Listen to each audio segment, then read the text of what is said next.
Hej, jeg hedder Sebastian. Jeg går i første I, og det her, det er min sprogforståelsesprøve her på første år. I den første opgave blev vi bedt om at lave en sætning, der indeholder 6 forskellige ordklasser. Disse ordklasser, dem har jeg valgt at bruge på denne måde. Sætningen lyder: Ridderen red på en meget lyserød pony. Her, når vi skal starte med at finde ordklasserne, så kan vi starte med at finde ud af, hvad det første ord er. Her, kan der sættes en foran ridder, og det er derfor et substantiv. I dette tilfælde, der står det i bestemt form af singularis, da artiklen er placeret bag ridder, så det bliver til ridderen. Dernæst, så kan vi finde det næste ord. Her kan vi spørge med at eller jeg. Der kan vi bruge jeg red, hvilket viser, at det er et verbum. I dette tilfælde, der står verbet i præteritum,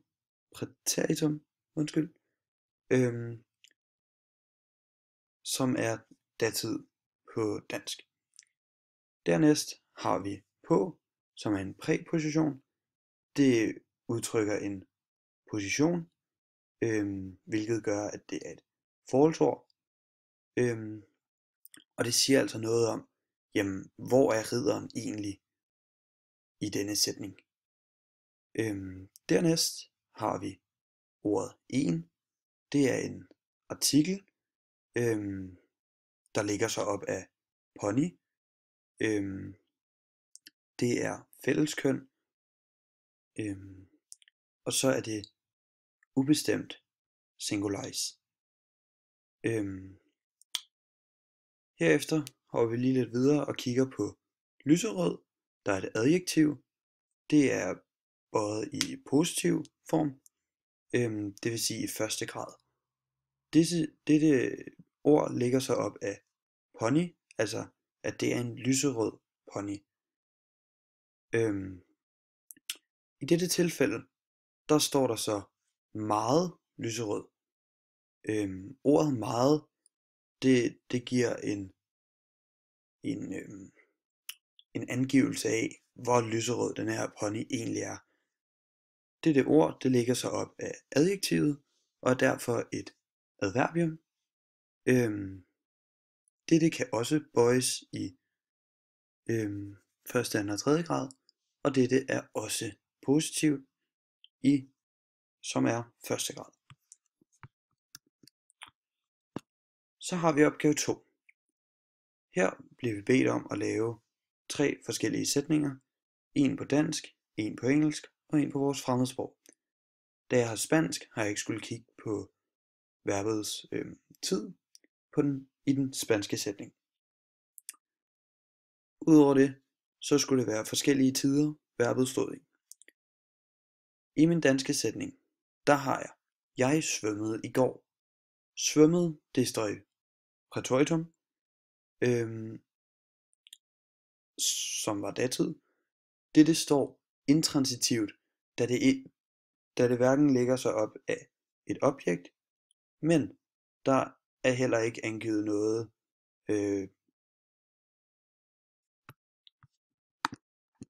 subjektsprædikat. Svømmet, det er regelmæssigt på dansk, da det hverken skifter vokal eller anden form i de forskellige tider. I min anden sætning, der har jeg I am swimming right now. Dette er perfektum, det vil sige, det er før nutid. Det er igen intransitivt, da det hverken står sammen med et objekt eller et subjektsprædikat. Men her på engelsk, der har vi swimming, der er uregelmæssigt. Da swimming i nutid, der hedder det swim, så hedder det swam i datid, og så hedder det swam i førdatid. eller plusquamperfektum. Så har jeg bare lige lavet den spanske sætning og markeret verbet hay. Quantos habitantes hay?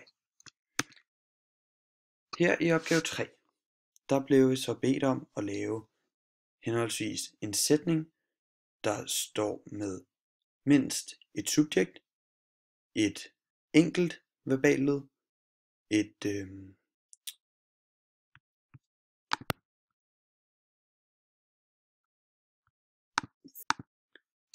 objekt og et adverbialled. I denne sætning, Frederik spillede en god omgang golf i går, har vi Frederik som subjekt. Vi har spillet som verballed. Det er et enkelt verballed, og det står i præteritum. Og en god omgang golf, det er vores objekt, som på dansk hedder genstandsleddet. Og i går er vores adverbialled. I den anden sætning, der blev vi så bedt om at have mindst et subjekt, et sammensat verballed, et subjektsprædikat og et adverbialled. Her har jeg brugt min mor har været syg i dag. Her har jeg min mor som subjekt. Har været, det er et sammensat verballed. Det er kopulativt, da det styrer et subjektsprædikat, som står i syg, da det fortæller, at min mor har været syg. Så det er noget, hun har været. Det fortæller noget om hende. Og igen har vi i dag som adverbialledet.